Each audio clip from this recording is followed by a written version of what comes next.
Inilabas ni Zhu Fan ang kanyang makalangit na kaluluwang dragon upang labanan ang pinagsamang atake ng 10 kaluluwa mula sa panig ng sekta ng Diyos ng Espada. Nakita ni Wen Tao mula sa sekta ng Diyos ng Espada na nagtitimpi ang bida, kaya't labis siyang nainis, ngunit ang panig ng sekta ng Diyos ng Espada ay buo pa ring nagpa siyang lumaban hanggang sa huli, kahit na kaya naman nilang bahagyang puksain ang 10 kaluluwang iyon. Ngunit si Zhu Fan ay nagpa siyang maging mabuting tao, ginamit lamang niya ang dagundong ng dragon upang bahagyang sugatan sila.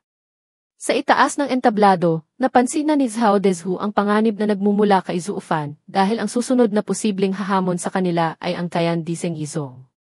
Sina Yan Mo at Wu Qingku naman ay nag-uusap tungkol sa kung bakit si Zhu Fan, na isang masamang tagapaglinang, ay nagpakita ng awa.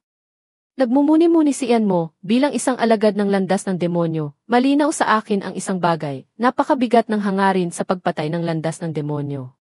Kapag lumitaw na ang hangarin sa pagpatay, kailangan itong ilabas. Kung pipiliting pigilan, magdudulot ito ng pinsala sa sarili.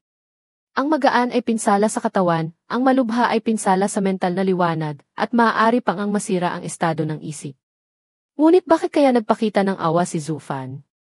Pagkatapos ay nagtanong siya, kaya mo rin bang kontrolin ang iyong hangarin sa pagpatay ng ganyan? Si Yelin naman ay may paghamak na nagsabi, kahit pamatuwid na landas o landas ng demonyo, sa huli, kailangan pa ring linangin ang estado ng isip hanggang sa puntong ito'y malayang nakokontrol. Nakayang bawiin ni Zhu-Fan ang kanyang hangarin sa pagpatay, ano ang katakataka roon? Pinapatunayan lang nito na napakataas ng kanyang kultibasyon sa estado ng isip, mas mataas pa nga kaysa sa akin. Ang tanging ipinagtataka ko lang ay kung bakit niya binawi ang kanyang hangarin sa pagpatay. Talaga bang dahil sa damdamin?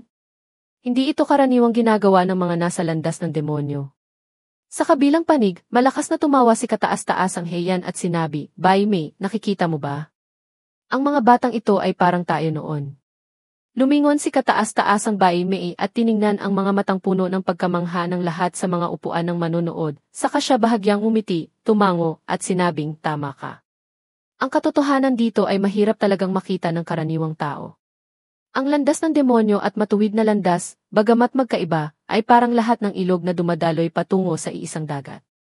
Sa daan ng paghahanap sa dao, normal lang na magkaroon sila ng pagkakaunawaan at pagkakatugma ng kalooban, tulad nating dalawa, at tulad ni Zhu-Fan at ng mga alagad ng sekta ng Diyos ng Espada ngayon. Sinabi ni kataas-taasang Heian, hindi ka nagkakamali. Ang mga mortal sa mundo ay pawang naghahangad ng yaman at pakinabang, maging ang mga tagapaglinang ay hindi makatakas sa makamundong hangarin. Ilan na lang kaya ang natitirang handang magpakalma ng isip upang hanapin ang dao at sumulong ng walang humpay? Hindi nila naiintindihan kung bakit hindi pinatay ng batang iyon ang mga kalaban, ngunit tayo, malinaw na malinaw sa atin. Nakita niya sa 10 disipulo ni Wen Tao ang kanilang katigasan ng ulo, na para bang nakikita niya ang sarili niyang anino na matyagang naghahanap ng dao. Kahit pa malupit ang isang tagapaglinang ng landas ng demonyo, kung mayroon siyang sariling dao, paano niya magagawang saktan ang taong may sarili ring dao? Malakas na tumawa si kataas-taasang Bai Mei at sinabi, tama ka. Ang landas ng demonyo ay walang awa, ngunit marunong pa ring gumalang ang bayani sa kapwa bayani. Gusto ko ang 10 batang ito, haha. Pagkasabi nito, kinuha niya ang listahan at isinulat ang pangalan ng 10 tao. Biglang may lumitaw na isang haligi ng puting liwanag. Malakas na sumigaw ang elder na tagahatol, malinaw na ang nanalo at natalo. Maaari na kayong bumalik. Nang marinig ito ni Zhu-Fan, dahan-dahan niyang ibinalik ang kanyang makalangit na kaluluwang dragon sa kanyang katawan, habang may mapagwaging iti pa rin sa kanyang mga labi. Pagkatapos ay sumulyap siya sa di kalayuan, kung saan ang 10 miyembro ng grupo ni Wen Tao ay mukhang pagod at hindi makapaniwala. Mapait na umiti si Wen Tao, umiling at sinabing, ayos na, talo na tayo, leche. Balik na tayo. Talo pa rin talaga. Ha ha ha. Pagkatapos ay tumingin siya sa 9 niyang kasama at malakas na sinabi, mga kapatid na disipulo, tara na. Huwag kayong malungkot. Kahit natalo tayo sa labang ito, hindi natalo ang ating diwa. Hindi tayo dapat panghinaan ng loob. Ang ating landas ng paglilinang ay maaari pang magpatuloy. Sa hinaharap, siguradong matatalo natin ang halimaw na iyon para mahugasan ang kahihiyan natin ngayon.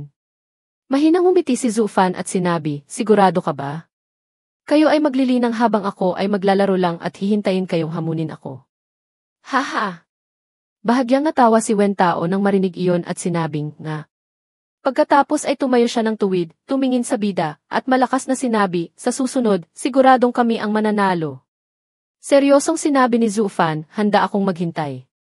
Kung maglalaban tayo ulit, sana'y kayong 10 pa rin. Mahigpit na ikinuyom ni Wen Tao ang kanyang kamao at buong tapang na sinabi, makakaasa ka, siguradong ganoon nga ang mangyayari. Itinaas din ng Champagnang kasama ang kanilang mga kamao, puno ng diwa ng pakikipaglaban at sumigaw nga. Ho! Ho! Bahagyang humiti si Zhu Fan at tumango-tango.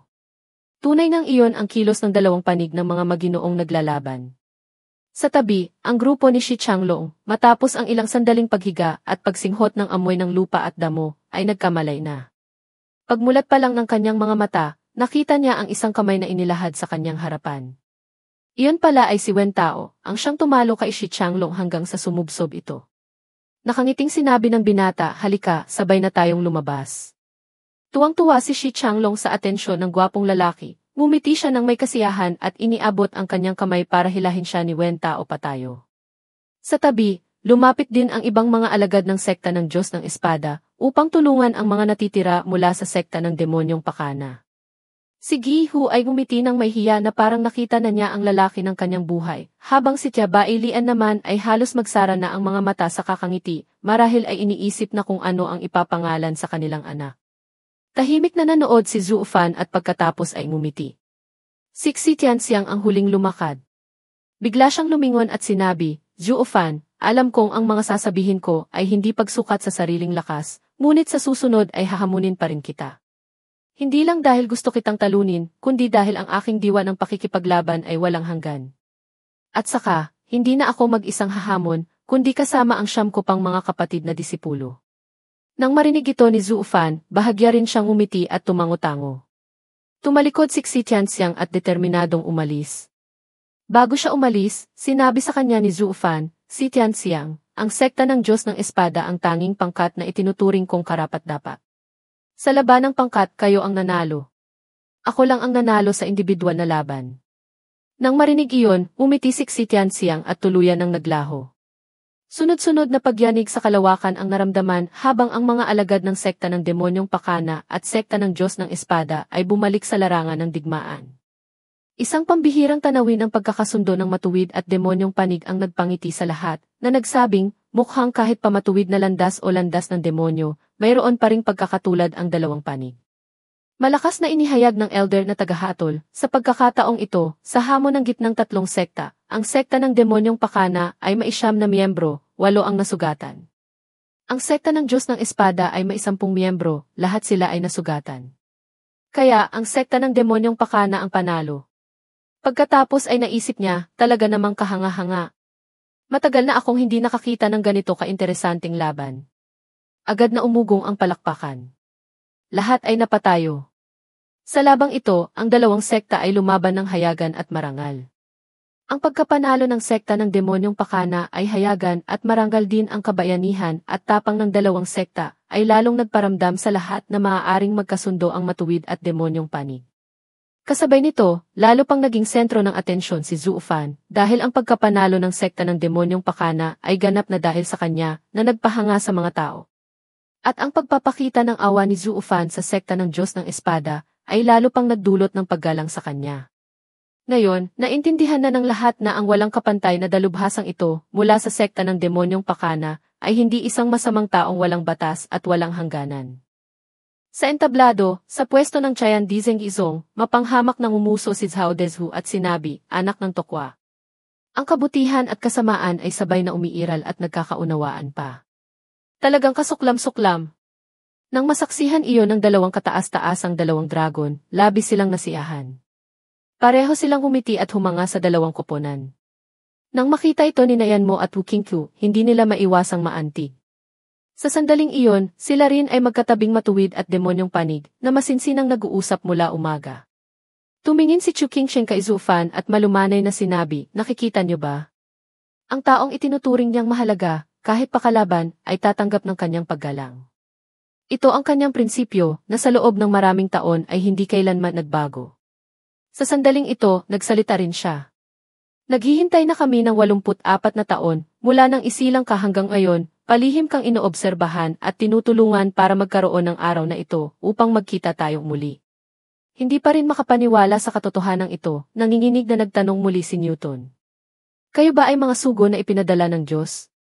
Ngunit si Liuli ay ngumiti lamang, kinindatan siya, at sinabing siya ay isang mangangalakal ng panahon. Pagkatapos, mula sa kanyang palad, lumikha siya ng isang bilog na kulay berde. At sinabing, gusto kong alagaan sila mula pagkabata. Iniharap niya ito at idinagdag, nagbibigay ng angkop na gabay at pampalakas loob. Pagkatapos, titingnan kung ano ang maiiwan ng kanilang kakayahan sa mundong ito. Pagkasabi nito, ginawa niyang mga sinulid ng liwanag ang bilog. Tulad ng mga usbong na tumagos kay Newton. Na ikinagulat niya.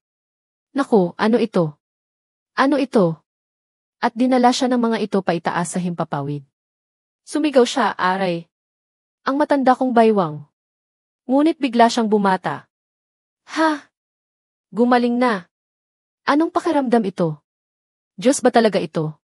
Gayunpaman, hindi niya pinansin ang nagbago niyang kalagayan. Ang una niyang itinanong ay, maaari po bang sabihin ninyo sa akin ang kasagutan sa katapusan ng sansinukob? Nang marinig ito, lihim na natuwa si Liuli para kay Newton, iniisip na tunay ngang pagkakataon ito na minsan lang sa buhay. Nang marinig iyon, mahinahon at dahan-dahang sumagot si Liuli. Marahil hindi ko direktang masasabi sa iyo ang sagot, ngunit maaari kang makipagkasundo sa akin. Ang kailangan mo lang gawin ay magpatuloy na mabuhay. Nang marinig iyon, labis na natakot si Newton. Pagkatapos ay nagpatuloy si Liuli. Naniniwala akong mahahanap mo mismo ang sagot. Tutal, hindi na problema ang oras. Sa isang maaliwalas na araw, sa loob ng katedral, umalingaw ang mga salitang, sa abo ka magbabalik, sa alabok ka mauuwi. Dito idinaraos ang isang maringal na libing. Isang bulalas ang narinig, ang pinakamagandang libing sa taong iyon ay mapupunta sa iyo, na ikinagulat ng nakarinig. Sa sementeryo, 2 tao ang nag-uusap. Sana ang libing ko ay kasing engrande rin yan.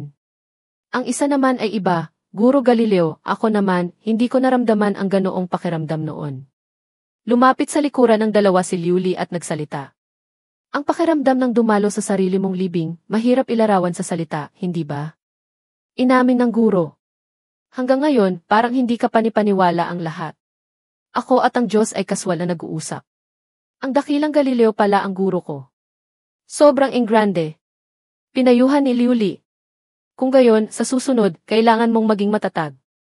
Dahil ang mga magiging kasamahan mo sa hinaharap, bawat isa sa kanila ay hindi ordinaryong mandirigma.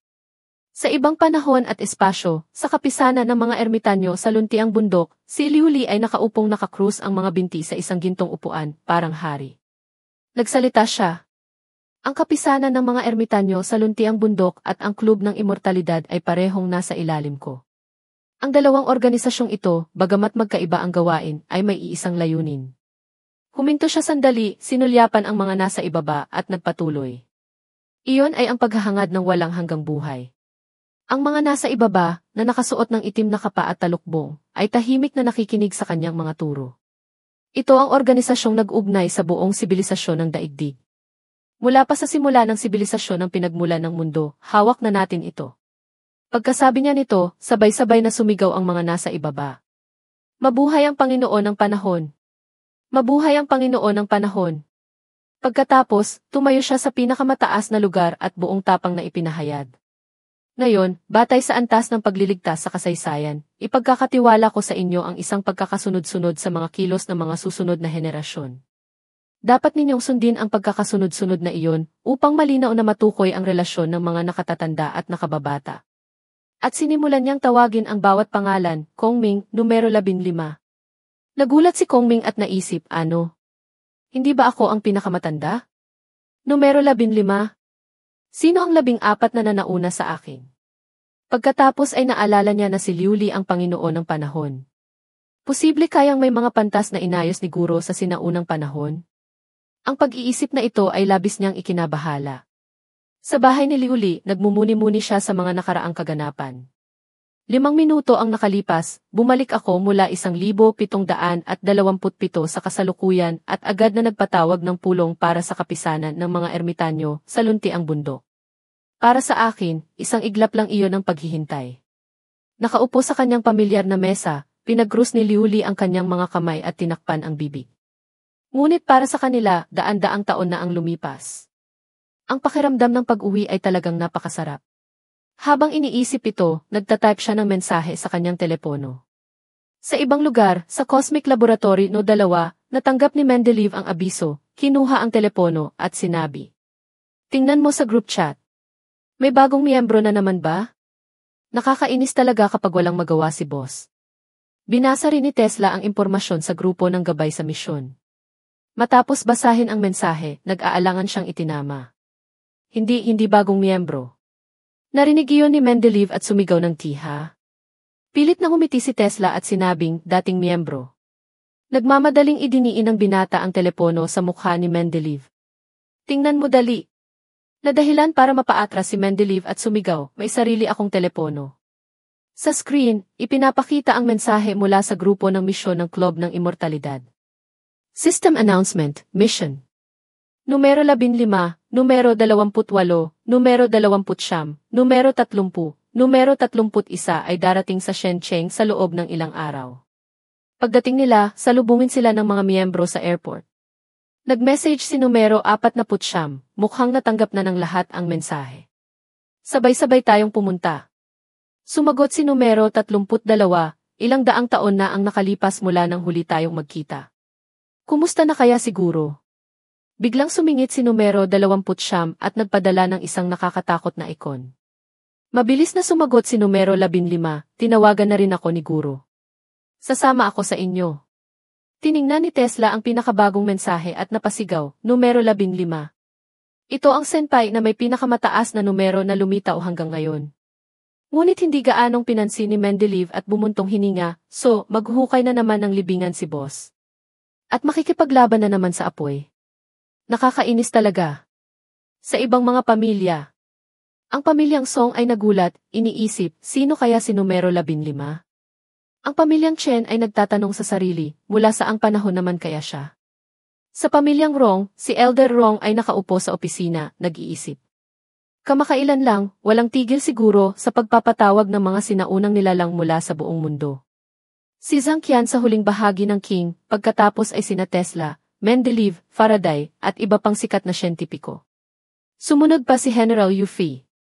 Kailangan ding magkaroon ng hangganan ang kalabisang ito. Ano ba talaga ang ginagawa ng club?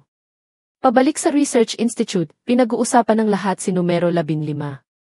Ang pinagmulan ng Club ng Immortalidad ay mula sa buong kasaysayan ng sangkatauhan. Ang senpai na ito, si numero 15, malamang ay higit pa sa ating inaakala. Sumali si Mendeleev sa talakayan. Matagal ko nang iniisip ang isang posibilidad. Kung tayo ay tunay ngang immortal, posible kayang sina Newton at Galileo ay maramdaman ang pagtawag ni Guro at sumali sa ating samahan. Nang magsalita si Tesla. Siguro Newton ang pinakahinahangaan ko. Hindi ko akalain na magkakaroon ako ng pagkakataong makilala siya. Ngunit pinayuhan siya ni Mendeleev. Huwag ka munang masyadong maging excited. Tutal, si boss lang ang nakakaalam ng listahan. Ako, base lang sa mga senyales kung kaya't ng hula. Si Hao Gaoming, kahit matanda na, ay nagpakita ng tuwa at sinabing. Sa totoo lang, mas gusto kong makilala si Guro Mendel. Ang isipin lang na makakasama ko ang idolo ko sa eksperimento ay nagpapanginig na sa buong katawan ko. Ang kanyang estudyante, na nakatayo sa tabi, ay walang magawa at nagtanong, Guro, ano po ang ibig sabihin ng interface na ito? Tingnan niyo po sandali, Guro. At si Tesla, na may naisip na ideya, ay masayang nagsabi. Hoy! Sa tingin ko, dapat personal nating salubungin ang ating idolo. Nang marinig iyon, sumimangot si Mendeleev. Naku, grupo ng mga baliw. Hindi ako sasama. Ngunit bago pa siya matapos magsalita, ang iba ay sabay-sabay na sumigaw, sang-ayon. Sina Tesla at Hao Gaoming, parang mga die-hard fan, ay itinaas ang kanilang mga kamao, desidido. Sa pagkakataong ito, gagamitin natin ang pinakamataas na paraan para bigyang pugay ang ating idolo. Isasakripisyo ko ang 1 buwang sahod. Hindi 3 buwan. Para makita ng mga miyembro ng ibang mayayamang klub kung gaano katapang gumastos ang mga intelektual. Kasabay nito, nais din ni Elder Rong na patunayan ang sarili. Hayaan ninyong gamitin ko ang lahat ng aking malalawak na koneksyon. Dapat nating gamitin ang mga paraang hindi pa nagagawa noon para masiyahan ang ating mga senpai. Sabi at ginawa. Agad na lumabas si Hao Gaoming para tumawag. Hello, Sayang Shu. Ako ito, ang guro Hao mo. Wala. Gusto ko lang itanong kung ang nungsyali mo ay may malaking bag. Ang pamilyang Rong ay mabilis ding nagbigay ng utos, ay book ang pinakamagandang hotel sa lungsod. Kumuha ng mga pribadong security guard at staff para sa akin. Siguraduhin walang magiging kahit katiting na pagkakamali. Pagbalik sa opisina, napangiti si Liuli habang tinitingnan ang monitor. Sunod-sunod na tunog ang narinig. Hello, President Tan. Ako ito, ang tiyo kong mo, haha. Kumusta ang kalusugan ng nanay mo? Naaalala ko, ang hotel mo ay kakarate lang ng 5 stars, di ba? May isa pang boses na narinig, hello, ako ito, si Old Song, haha. Old brother, maihihilingin sana akong pabor. Sabihin mo lang kung matutulungan mo ako o hindi, tapos na. Huwag mo akong tawaging Chen Wenbing. Hindi ako iba. May isa pang masiglang sumigaw, sagot ko na lahat. Sa pagkakataong ito, ang talagang tutulong ay ang boss. Bata, bigyan mo ako ng merienda. Sinuri ni Liuli ang sitwasyon, pagkatapos ay ipinag-cruise ang mga braso at nagsimulang magkalkula. Marami ng miyembro ang klub ngayon. Masyado na silang interesado rito, no? Tumingin siya sa laptop screen at naisip, naaalala ko pa, noong una, dinala ko lahat ng ari-arian ko sa parke para hanapin ang unang kliyente. Ngayon, isang kumpas lang ng daliri, marami ng mga bigatin ang nagtatrabaho para sa akin. Inaamin ko, ang sarap sa pakiramdam, parang lumilipad. Napangisi si Liuli ng may kasiyahan. Ngunit hindi nagtagal, bigla siyang napamulat ng mata, nagulat at napabulalas ng tiha. Idiniin niya ang mukha sa screen para makasigurong hindi siya nagkakamali at bumulong ng may pagkalito, numero 84. Sa computer, ipinapakita ang larawan ng isang lalaking may brown na buhok, kalbo sa gitna. Sinuri ni Liuli, Mendel, biologist, tagapagtatag ng genetics. Tunay ngang isang talento na karapat-dapat isama sa mga tauhan. Kumunot ang kanyang noo sa pagdududa. Pero sigurado akong hindi pa ako nakikipagkasundo sa taong ito. Sino? Pinikit ni Liuli ang kanyang mga mata, inaalala ang kanyang mga alaala. Siya ba yung taong nakipagkasundo ako sa susunod na pagkakataon? Hindi, impossible. Bawat pagbalik ay napakalaki ng gastos.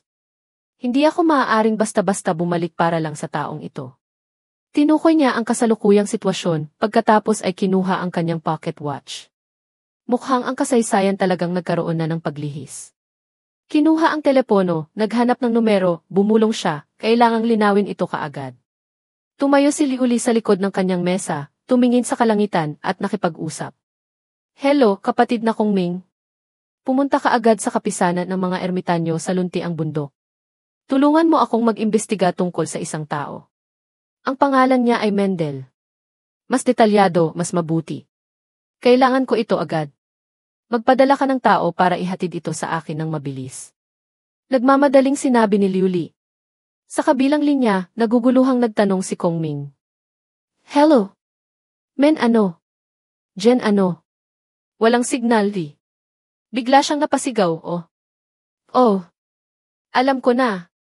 Alam ko na. Ngumiti si Kong Ming at sumagot, huwag kayong mag-alala, guro. Ilang daang taon na ang nakalipas, nagbili na kayo. Matagal ko nang naihanda.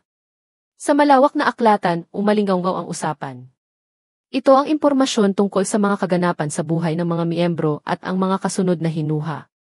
Sa totoo lang, guro, hindi niya na kailangang personal na pumunta rito.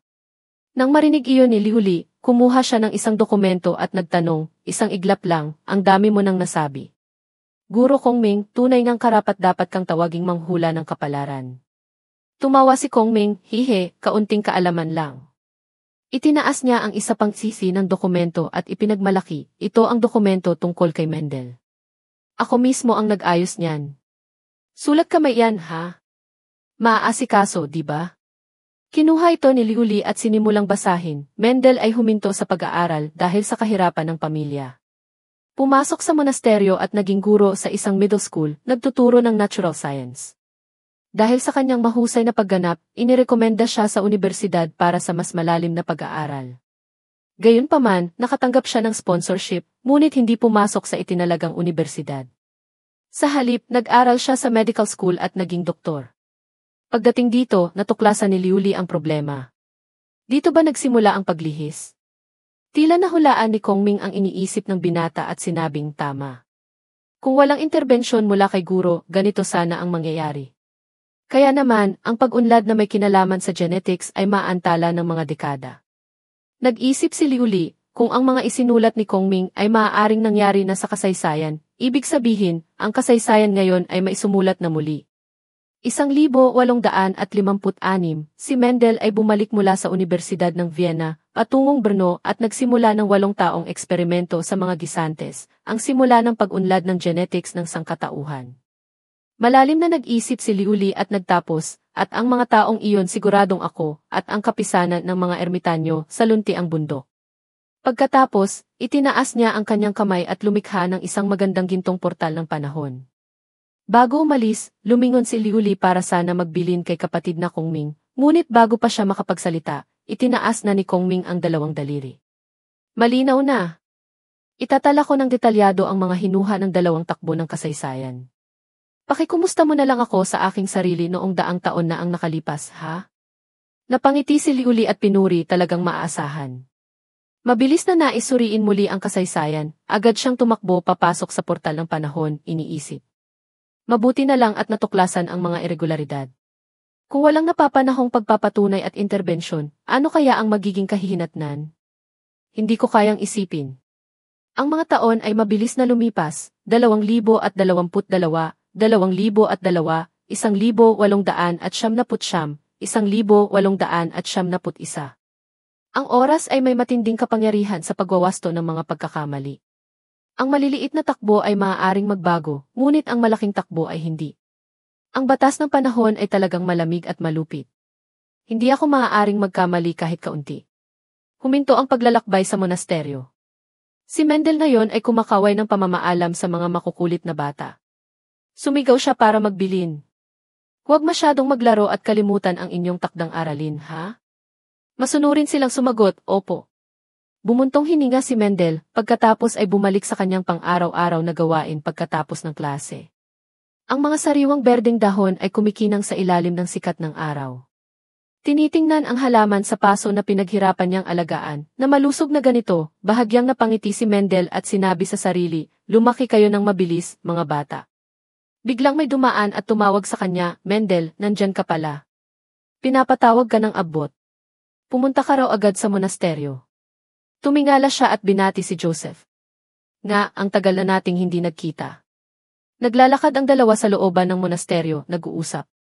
Mendel, nakakapanghinayang, hindi ako nakapasa sa pagsusulit para sa guro. Hindi ako makapaniwalang ganito pala kasama ang biology ko, na wala man lang kwenta. Joseph ay tumingin at tumawa, haha.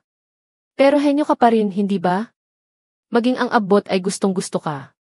Narinig ko ngang personal kanyang inirekomenda sa universidad para sa mas malalim na pagsasanay. Nang marinig iyon, si Mendel ay labis na nagulat na hindi makapaniwala at nagtanong, talaga? Pagkatapos, ang binata ay tumalon sa tuwa at sumigaw, Diyos ko. Hindi makapaniwala. Hindi ba ako nananaginip? Tiningnan siya ni Joseph at sinabi ko na sa iyo, siguradong makukuha mo. Sa labas ay ganoon, ngunit sa kanyang puso, puno ito ng inggit. Pareho tayong batang galing sa mahirap na pamilya. Bakit siya henyo, samantalang ako ay isang hamak na pari lang? Pinapaburan ba siya ng Diyos, tama? Sa pasilyo ng monasteryo, binilinan ng abot si Mendel, ingatan mong mabuti ang sulat ng rekomendasyong ito. Maaari ka nang umalis ngayon patungo sa Universidad ng Vienna. Sana ay mapakinabangan mo ng husto ang iyong mga kalakasan. Mendel, puno ng kaligayahan, ay agad na sumagot, salamat. Salamat po, abot. Napakahalaga po nito sa akin. Kahit sa panaginip, hindi ko inakalang kayo palad. Mahinahong sumagot ang matandang abot, ang mga henyo ay laging may pribilehyo. Hindi ko gagamitin ang aking pabor para tulungan ang iba. Tutal, ang kanilang pagiging karaniwan ay hindi karapat-dapat sa diploma sa universidad. May mapanghamak na tingin, nagpatuloy siya, tulad ng Joseph Chimit na iyon. Nangangarap pa siyang maging doktor. Sigurado akong hindi niya man lang magagawang maayos ang trabaho ng isang madring nurse. Nang marinig iyon ni Mendel, hindi niya maiwasang mabigla. Hindi siya nangahas sumagot kaya sinubukan na lang niyang ipagtanggol. Huwag po kayong magsalita ng ganyan, abot. Si Joseph po ay isang taong may mabuting puso. Bagamat hindi siya gaanong kapansin-pansin, ang pagnanais niyang magpagaling ng mga tao ay isang mabuting bagay. Paano niya po siya masasabihan ng ganyan? Ang abot ay nanatiling may mapanghamak na saloobin. Kung gayon, ipagdarasal ko sa Diyos na bigyan siya ng mas mahusay na utak para magkaroon din siya ng pagkakataong mag-aral ng malalim sa unibersidad.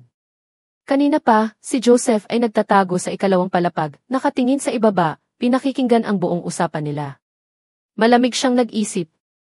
Hindi ko akalaing sa harap ng iba ay ganito niya ako hihilahin pababa. Kung ganoon pala, gusto kong makita kung ano ang pakiramdam ng maging isang henyo. Isang hindi magandang ngiti ang lumitaw sa labi ni Joseph. Gabi na, mataas na ang buwan sa kalangitan. Si Mendel ngayon ay nagmamadaling dala ang kanyang bag, tumatakbo palabas ng tarangkahan ng monasteryo. Nag-aalala siyang sinabi sa sarili. Hindi ko alam kung may pampublikong karwahe pa ba ngayon. Unang araw ng pasukan, hindi talaga ako pwedeng mahuli. Sa sulok ng pader, may isa pang nakasuot ng damit panggabi, may takip sa mukha na nagtatago sa kanyang mukha, sumusubaybay sa kanya. Ang kanyang mga mata ay puno ng panganib.